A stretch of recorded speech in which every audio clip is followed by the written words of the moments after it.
하나님의 은혜가 이 시간에도 여러분들 가운데 함께 하시기를 간절히 축원합니다. 참 잘 오셨습니다. 오늘은 성탄절이면서 성탄주일로 지킵니다. 저는 성탄절 되면 메리 크리스마스 하고 해피 크리스마스, 행복한 날이니까요.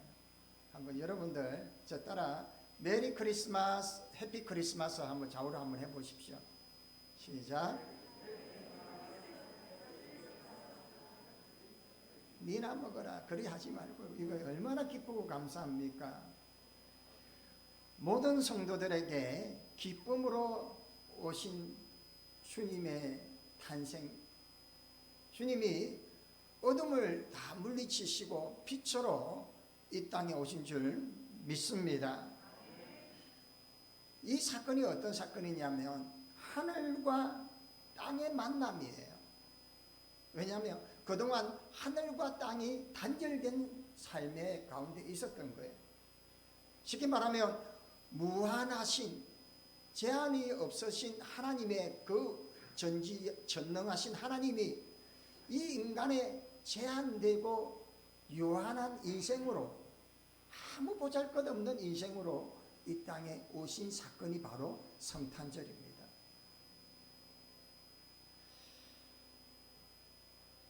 당시에 철학적으로 바라볼 때 무한하신 하나님이 어떻게 인간으로 오느냐, 말도 안 되는 소리다, 그렇게 생각했어요. 지금도 우리 생각해보면 무한하신 하나님이, 전지전능하신 하나님이 굳이 왜 인간의 모습으로 오셨을까? 궁금하지 않습니까? 500원 달라 하지는 않겠습니다. 중요한 것은 주님이 소외된 우리를 향하여 빛으로 오셨다는 거예요. 여러분, 성탄인데도요, 지금 세상은 어떻습니까? 화려한 불빛에 아주 이름 있는 백화점에 명품들로 치장을 하고 그걸로 서로 선물 주고받고, 그냥 화려한 음식과 그런 곳에, 그리고 세계 곳곳에 여행 가면서 돈을 뿌려대는 그런 모습을 보며 지극히 일반적인 우리가 볼 때는 쉽지 않는 부분들입니다. 그들의 성탄하고 우리의 성탄은 사뭇 다른 것 같은 느낌이 들 때가 있어요. 괴리감이 들죠. 근데 주님은요, 그런 모습으로 오신 게 아니라 아주 낮은 곳으로, 아주 변두리에 가난한 곳으로, 소외된 곳으로 오셨다라고 오늘 누가복음에서 소개하고 있어요. 이것을 통해서 하나님의 은혜가 어디로부터 시작이 되느냐라는 거예요. 더 쉽게 말하면 하나님의 은혜는 지극히 미약하고 부족한 소외된 나의 인생에서부터 시작이 된다라는 거예요. 아멘입니까? 모든 위대한 사건들은 권력의 핵심 중심부터 시작이 된다고 생각을 해요.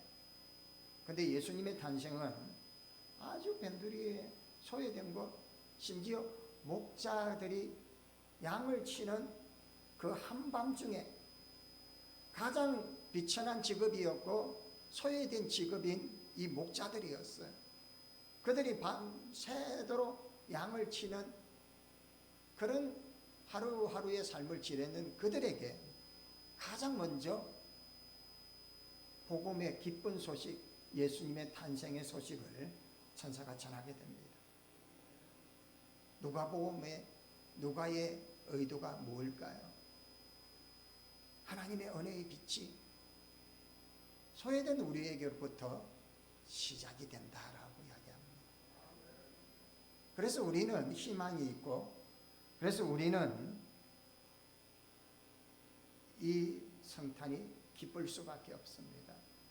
당시에 아우구스도에 의해서 지배하에 있던 그 시대에서 여러 가지 로마 지배하에 있다 보니까 이게 세금을 좀 제대로 징수하기 위한 방법을 고안하다가 이게 인구 조사를 해서 좀 효율적으로 세금을 징수하자 해서 이제 호정령을 내립니다. 그래서 요셉도 다윗의 자손이기 때문에 갈릴리 나사렛이지만 베들레헴에 있는 다윗의 자손이 있는 곳으로 가게 된 거예요. 그러니까 원래 미가의 예언된 대로면 베들레헴에서 났다라고 하는데 출신은 갈릴리 나사렛이잖아요. 그래 이 역사적으로 호정령에 의해서 이 요셉이 베들레헴으로 가서 거기에서 아이를 낳게 됩니다. 만산한 이 마리아가 아이를 낳을 자리가 없어서 말 부유해서, 그러니까 말이 먹는 먹이통이죠. 어떻게 하나님이 당신이 직접 아들로 내려오시면서 굳이 이왕이면 왕궁에서 태어나시고 화려한 스포트라이트를 받고 많은 대신들이 다 기다리면서 만세 만세 만만세 하면서 할렐루야 하면서 만발에 부르고 대환영을 받아야 할 예수님의 탄생을 그렇게 안 만드시고 그냥 말부유에 예수님이 누일 자리도 제대로 없고 기거할 자리도 없이 그냥 말부유에서 왜 나시려고 하셨을까라는 거예요. 그리고 그들을 그 사건을 반겨주던 주인공들이 목자들이야. 하나님은 그걸 원하신 거예요. 이 땅에 화려하고 권력을 가지고 집권하고 중심에 있는 사람들을 위해 오신 것이 아니라 지극히 소외되고, 아멘입니까? 낮은 자리에, 천한 자리에 아무도 인정하지 않는 사람들, 정말 무시당하고 갈시당하는 사람들, 아니면 정말 고통 가운데 절망 가운데 있는 그들을 향하여 제일 먼저 찾아오셨다라고 말씀하고 있어요.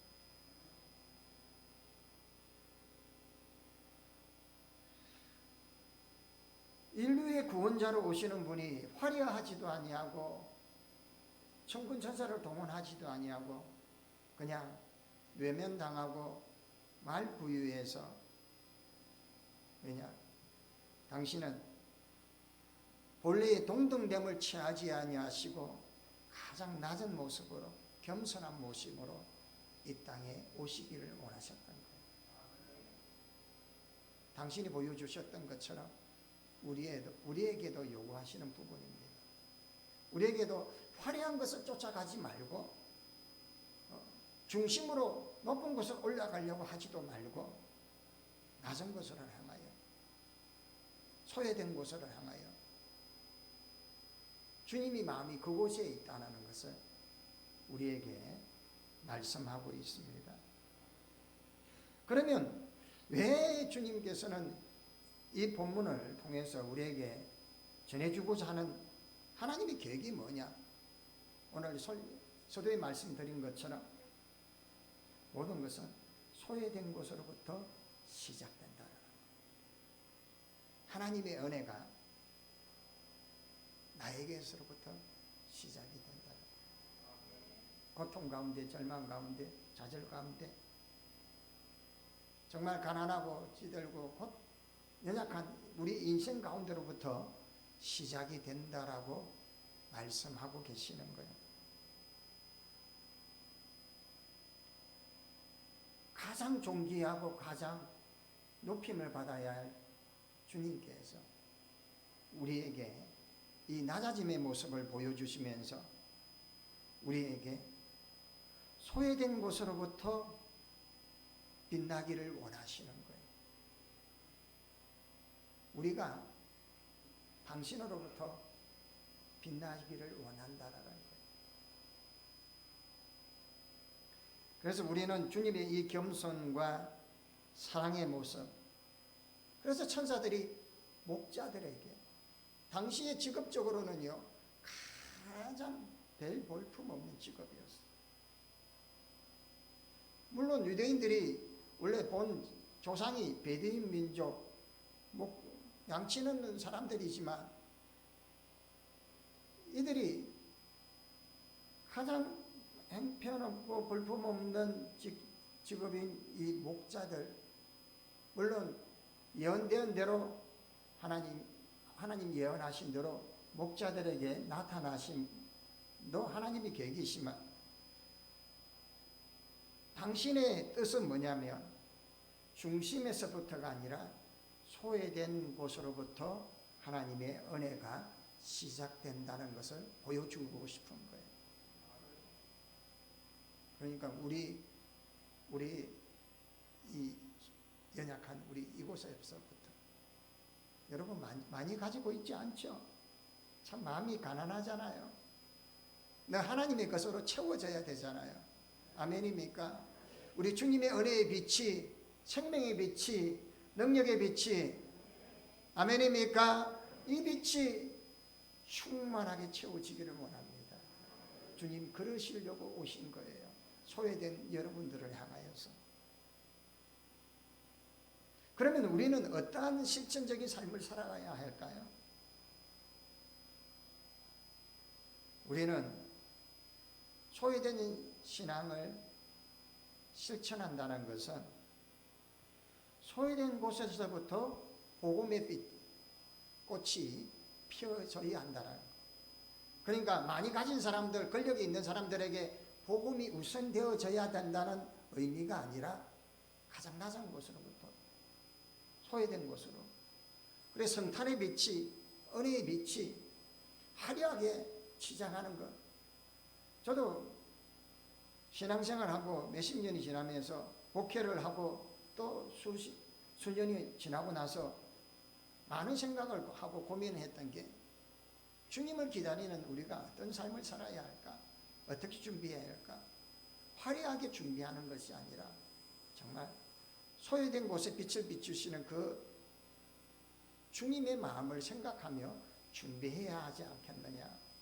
그래서 몇 년 전부터 저희 교회는 추리를 하지 않지 않습니까? 왜냐? 물론 IMF 이후로 가장 지금 혹독하게 힘들어하는 지금 나라에 전 세계적으로 힘든 상황입니다. 그래서 우리 교회가 모범을 보여야 됩니다. 소외된 곳에 빛을 비추기 위해서 화려하지도 않냐고 화려하게 치장하지도 않고 정말 가난한 자들, 그것을 가지고 가난한 자들을 위하여, 그것을 가지고 내 이웃을 위하여 섬겨야 하지 않겠느냐. 그런 의미로 남들 다른 교회는 화려한데 우리 교회는 왜 화려하지 않습니까? 충분히 이해는 되지만 그런 마음이 있었다는 것을 함께 이해해 주시면 참 좋겠습니다. 그래서 소외된 곳으로부터 성탄의 겨울을 주님을 찬양하는 노래 소리가 울려 퍼져야 된다는 것.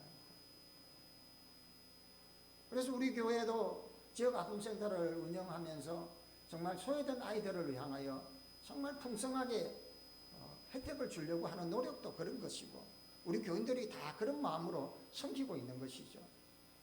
또한 우리도 올 겨울에 여러분들이 헌금으로 쌀을 140포 만들어서 이웃에게 나눴던 이유가 다 이런 이유입니다. 다르게 생생낼 수도 있지만 어려운 이웃들을 위해서 그들에게 이 사랑을 전달하는 거죠. 이게 바로 실천적인 삶이에요. 우리가 어떻게 살아가야 할까? 화려하게 그냥 그렇게 하는 것이 아니라 삶으로 실천하는 거예요. 주님이 낮아지심으로 자기를 무한함을 제한된 인생으로 내려오시고 자기를 비워서 종의 형체를 취하시는 것처럼 우리도 그 낮은 곳으로 가는 거예요. 힘들어하는 이웃을 향하여서 복음을 전하고 거기로부터 복음이 시작되어져야 한다라는 거예요. 다른 말로는 우리의 관심이 화려한 곳이고 중심이 아니라 변두리에 소외된 곳에 시작이 되어야 된다. 그래서 우리 교회는 지금도 저와 함께 우리가 선교를 어떻게 합니까? 이 참 소외된 사람, 중증 장애를 안고 있는 사람, 그리고 지체 장애를 안고 있는, 그리고 사회적으로 많이 격리되어서 아이들이 많은 어려움 가운데 있는 그런 아이들을 도와주는 사역들, 그리고 여러 미자립 교회, 세계 선교지, 이 모든 것들을 우리가 소외된 곳을 향하여 은혜의 빛이 시작되기를 바람으로 우리 교회에서는 지금 이 섬김을 다른 교회에 비하면 상당히 많은 부담을 가지고 섬기고 있지만, 우리 성도들은 한 번도 선교헌금, 기간선교, 세계선교 이렇게 하지 않습니까? 참 하나님 기뻐하실 줄 믿습니다. 여러분들이 마음으로 드리는 이 헌물들이 소외된 곳에, 하나님의 은혜의 빛이 비춰야 할 곳에 전달되어진다라는 것이 하나님이 원하시는 의도는 바로 이런 거예요. 당신의 빛이 변들 위에 소외된 곳에, 경제적으로 가난함에 내몰리고 상당히 고통 가운데 있는 그들을 향하여 우리의 시선이 가야 한다라고 말씀하고 있습니다. 그래서 누가복음의 누가는 의도가 이런 거예요.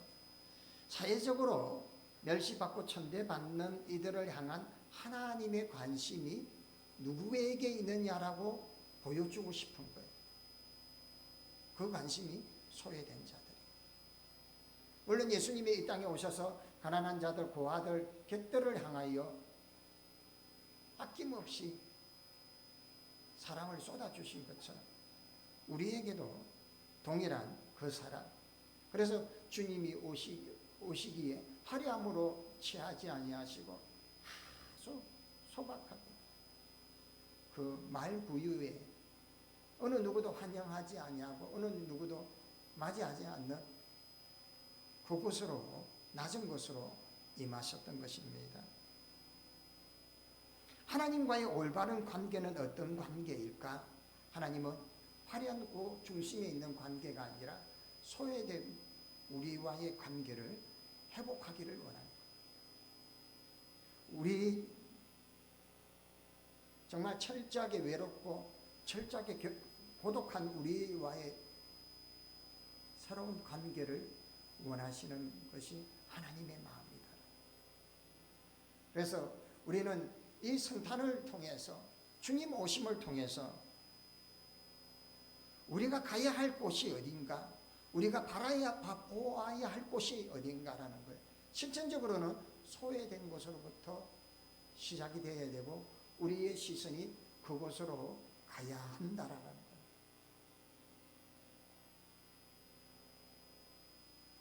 이제는 우리가 교회가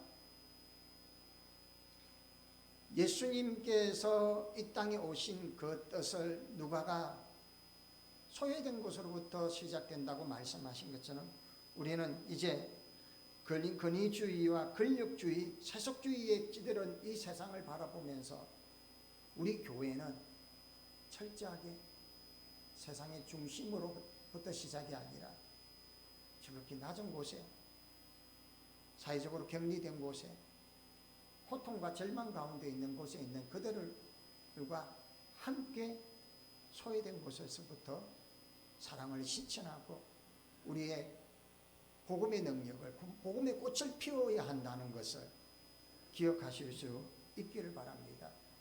그곳에서 아름다운 성탄의 캐롤이 울려 퍼질 수 있기를 바랍니다. 지금 우리가 살아가는 이 시대는 물질 만능주의에 빠져 배금주의로 물질이 최고라고 살아가고 많이 가진 자들이 우대를 받고 그들이 많은 행복을 누릴 것이라고 착각하고 살아가고 있습니다. 하지만 하나님께서는 우리에게 이 땅에 오심으로 당신의 의도를 분명히 보여주셨습니다. 오늘 말씀하신 것처럼 당신의 사랑을 지극히 낮고 소외되고 가장 가난하고 비천한 사회적으로 격리된 그것을 향하여 당신의 사랑이 시작되어져야 한다는 것, 그리고 우리 교회가 어떻게 해야 하는지를, 그리고 우리의 가정이 어떻게 시작해야 하는지를 말씀하고 있습니다. 이제는 예수 그리스도의 은혜의 빛이 저와 여러분에게 비춰졌습니다. 이 빛을 소외된 곳으로 비추고 이 사명 잘 감당하시어 하나님의 기쁨이 되어지는 귀한 역사가 있어지기를 주의 이름으로 간절히 축원합니다. 하나님 아버지 감사합니다. 주의 은혜의 빛이 온 땅에 빛이기를 원합니다. 생명의 빛, 은혜의 빛, 소망의 빛, 온 땅에 가득하게 빛이기를 원합니다. 아버지 하나님, 우리를 향한 그 놀라운 은혜의 빛이 이제는 소외된 곳을 향하여 삶으로 실천하게 하여 주옵소서. 예수님의 이름으로 기도하옵나이다. 아멘.